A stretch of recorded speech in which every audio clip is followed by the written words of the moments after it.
आज जिस विषय पे हम चर्चा कर रहे हैं वह केवल एक विषय नहीं है, भारत की आत्मा का एक हिस्सा है। हमारा राष्ट्रगीत उस भावना का प्रतीक है जिसने सोए हुए, गुलामी में सोए हुए भारत के लोगों को जगाया, जिसने उन्हें हिम्मत दी कि ब्रिटिश साम्राज्य के सामने खड़े होकर वह सत्य और अहिंसा के नैतिक हथियारों के साथ सामना कर पाए। आज ये चर्चा एक भावना के ऊपर है।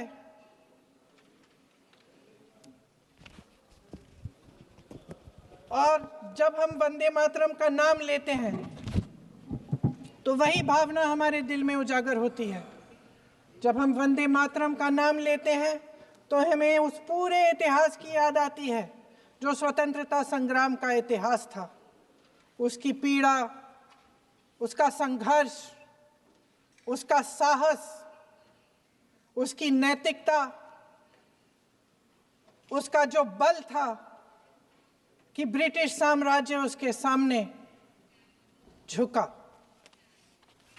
अध्यक्ष महोदय, वंदे मातरम उस आधुनिक राष्ट्रवाद की अभिव्यक्ति है जिसने भारत के लोगों को एक राजनीतिक और नैतिक आकांक्षा से जोड़ा, जिसने भारत के लोगों को एक साझा नियति के उत्तराधिकारी, एक साझा भविष्य के निर्माता के रूप में देखा। लेकिन आज की ये बहस मुझे कुछ अजीब सी लग रही है। जैसे मैंने कहा, ये गीत देश की आत्मा का हिस्सा बन चुका है। 150 सालों से देशवासियों के दिलों में ये गीत बस चुका है। 75 सालों से हमारा देश आजाद है, तो फिर आज इस बहस की क्या आवश्यकता है?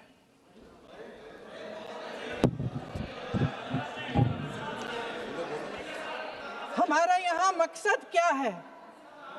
जनता से हमें दिया गया दायित्व, जनता का विश्वास, उनके प्रति हमारी जिम्मेदारी, हम किस तरह से इसका इस्तेमाल कर रहे हैं, हमें ये सोचना चाहिए। क्योंकि अब इस मोड़ पर हम इस सदन में अपने राष्ट्रगीत पर भी बहस करेंगे। आपने बहस मांगी है, आपने बहस मांगी है। आप तो इलेक्टोरल रिफॉर्म्स की बहस नहीं मांग रहे थे कि जब तक हम इस पर बहस नहीं करेंगे तब तक उस पर बहस नहीं होगी। इसकी वजह क्या है? इसकी वजह क्या है? हम आज यहाँ ये बहस क्यों कर रहे हैं? हमारा राष्ट्रगीत है, इस पर क्या बहस हो सकती है?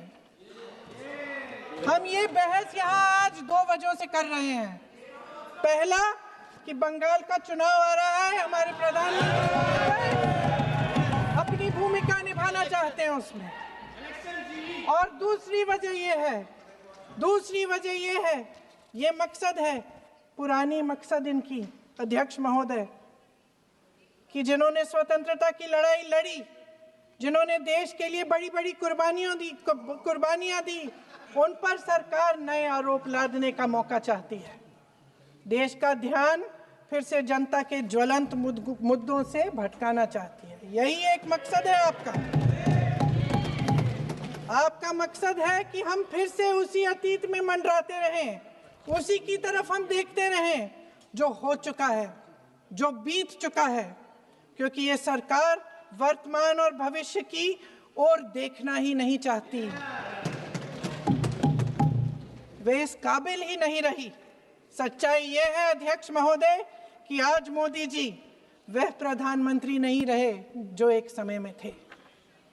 सच ये है कि ये दिखने लगा है, उनका आत्मविश्वास घटने लगा है, उनकी नीतियां देश को कमजोर कर रही हैं। और मेरे सत्ता पक्ष के साथी चुप इसलिए हैं क्योंकि अंदर अंदर से वे भी इस बात से सहमत हैं। आज देश के लोग खुश नहीं हैं अध्यक्ष महोदय, परेशान हैं, तमाम समस्याओं से घिरे हुए हैं, तमाम समस्याओं से घिरे हुए हैं, और उन समस्याओं का हल आप निकाल नहीं रहे हैं। हाँ ठीक है, उसका भी बोल लेंगे, समय आएगा तो उसका भी बोल लेंगे, बल्कि कल समय आ रहा है, चुनाव पे चर्चा होगी, उस पे भी बोलेंगे।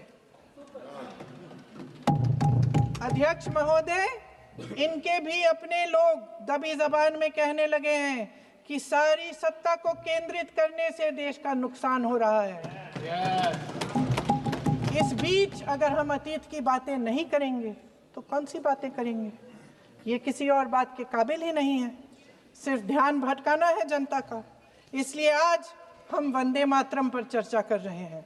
वंदे मातरम देश के कण कण में जीवित है, इस पर बहस नहीं हो सकती।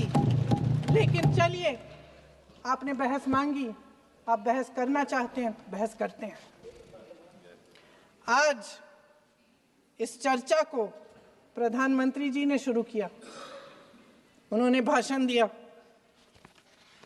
और इसको कहने में कोई झिझक नहीं है कि भाषण अच्छा देते हैं, थोड़ा सा लंबा, लेकिन भाषण अच्छा देते हैं। सिर्फ एक कमजोरी है, अगर आप इजाजत दें तो मैं बोलूं, एक कमजोरी है। हाँ, उसी पे बोल रहे हैं, वंदे मातरम पे बोलो आप। अब सर मैंने तारीफ कर ली, थोड़ा आज विषय वंदे मातरम का है तो हम वंदे मातरम पर ही रखें, ठीक रहेगा। सर ये वंदे मातरम पे ही है। सर आपने प्रधानमंत्री जी को सुना था, अब तो शुरू नहीं हुए। सर भाषण बहुत अच्छा देते हैं, लेकिन तथ्यों के मामले में कमजोर पड़ जाते हैं, बहुत कमजोर। इसमें भी एक कला होती है कि तथ्यों को किस तरह से जनता के सामने रखा जाए। मैं तो नहीं हूं, जनता की प्रतिनिधि हूं, कलाकार तो नहीं हूं। इसीलिए मैं भी सदन के सामने कुछ तथ्य रखना चाहती हूं, लेकिन सिर्फ तथ्य के रूप में रखना चाहती हूं।